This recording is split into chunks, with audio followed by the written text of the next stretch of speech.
स्वागत है सभी का। और आज हमारा टॉपिक है भारत का संवैधानिक इतिहास के संबंधित महत्वपूर्ण सवाल जवाब।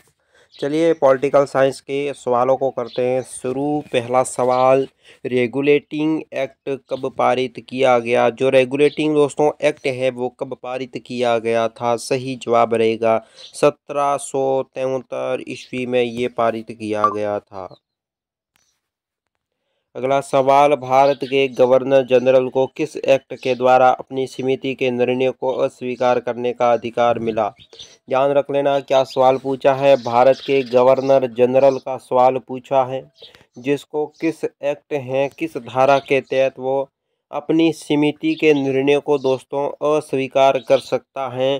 तो सही जवाब होगा 1786 का जो अमेंडमेंट एक्ट है उसके तहत अपनी समिति के निर्णय को अस्वीकार कर सकता है गवर्नर जनरल। अगला सवाल है, महारानी विक्टोरिया को भारत की समाग्रही कब नियुक्त किया गया? क्या सवाल है, विक्टोरिया महारानी को भारत का कब सम्राज्ञी दोस्तों नियुक्त किया गया था? सही जवाब होगा 1858 ईस्वी में।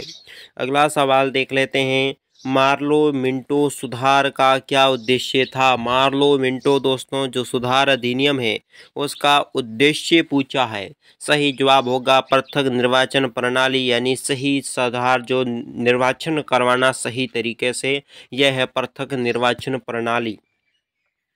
अगला सवाल है, मार्लो मिंटो सुधार बिल किस वर्ष पारित हुआ था? क्या सवाल पूछा है, मार्लो मिंटो सुधार जो बिल था वो दोस्तों किस वर्ष पारित हुआ है? सही जवाब होगा 1909 ईस्वी में पारित हुआ था। अगला सवाल देखो, मुसलमानों के लिए अतिरिक्त निर्वाचन मंडल प्रारंभ में किसके द्वारा लाया गया था? यानी कि दोस्तों क्या पूछा है, मुसलमानों के लिए, किसके लिए? मुसलमानों के लिए क्या निर्वाचन मंडल दोस्तों जो प्रारंभ किसके द्वारा प्रारंभ किया गया था, किस नियम के द्वारा किया गया था? सही जवाब रहेगा मार्लो मिंटो सुधार अधिनियम 1909।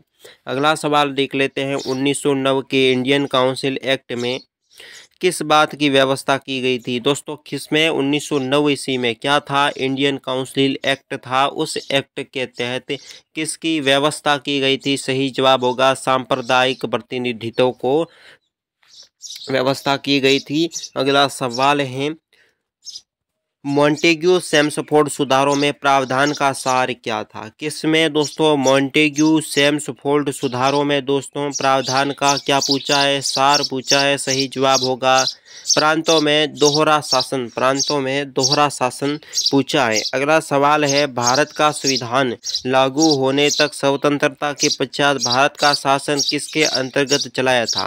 भारत का दोस्तों संविधान है वो लागू होने तक स्वतंत्रता के पश्चात किसके अंतर्गत शासन चलाया था? सही जवाब होगा 1935 में भारत सरकार अधिनियम, भारत सरकार अधिनियम 1935 के तहत। अगला सवाल देख लेते हैं, भारत की आज़ादी के समय इंग्लैंड में किस पार्टी की सरकार थी? भारत की आज़ादी के समय की बात की जा रही है, इंग्लैंड में किस पार्टी की सरकार थी? दोस्तों लेबर पार्टी जिसकी सरकार थी इंग्लैंड के अंदर। अगला सवाल देख लेते हैं, केंद्र में द्वैत शासन प्रणाली को किस अधिनियम के अंतर्गत स्थापित किया गया था?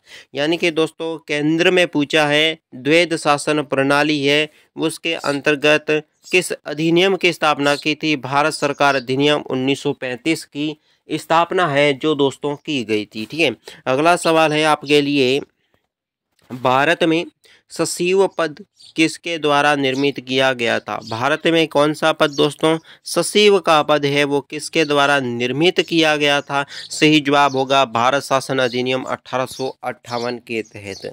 अगला सवाल देख लेते हैं, किस अधिनियम में कोलकाता में सर्वोच्च न्यायालय की स्थापना का प्रावधान किया गया था? अधिनियम पूछा है, किस अधिनियम तहत क्या कोलकाता में दोस्तों सर्वोच्च न्यायालय की स्थापना की गई थी? इस एक्ट का नाम था रेगुलेटिंग एक्ट 1773। अगला सवाल देख लेते हैं, किस अधिनियम में भारतवासियों को अपने देश के प्रशासन के कुछ हिस्से लेना संभव बनाया? कौन से अधिनियम है दोस्तों, उसके तहत भारतवासियों को अपने देश के प्रशासनिक हिस्से को लेना संभव हुआ था?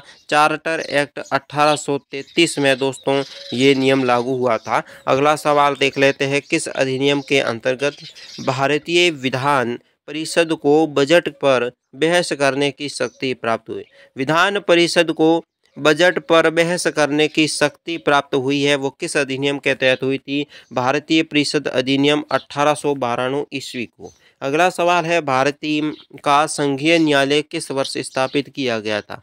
क्या किया गया था? भारत का संघीय न्यायालय है दोस्तों, वो किस वर्ष स्थापित किया गया था? 1773 ईस्वी को भारत का संघीय न्यायालय स्थापित किया गया। अगला सवाल है, केंद्र में कौन सा एक्ट द्विसदनीय विधायिका लाया था? केंद्र में दोस्तों कौन सा एक्ट था वो द्विसदनीय विधायिका को लाया था? इस एक्ट का नाम था एक्ट 1819। अगला सवाल है, 1935 का गवर्नमेंट ऑफ इंडिया एक्ट क्यों महत्वपूर्ण है? 1935 का कौन सा act government of India act है दोस्तों?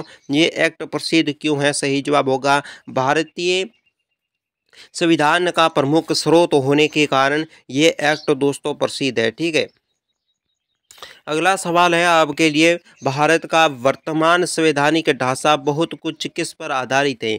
भारत का वर्तमान संवैधानिक ढांचा है दोस्तों, वो किस पर आधारित है? ये सवाल पूछा है। सही जवाब होगा 1935 का जो अधिनियम है उस पर आधारित है भारत का संवैधानिक ढांचा।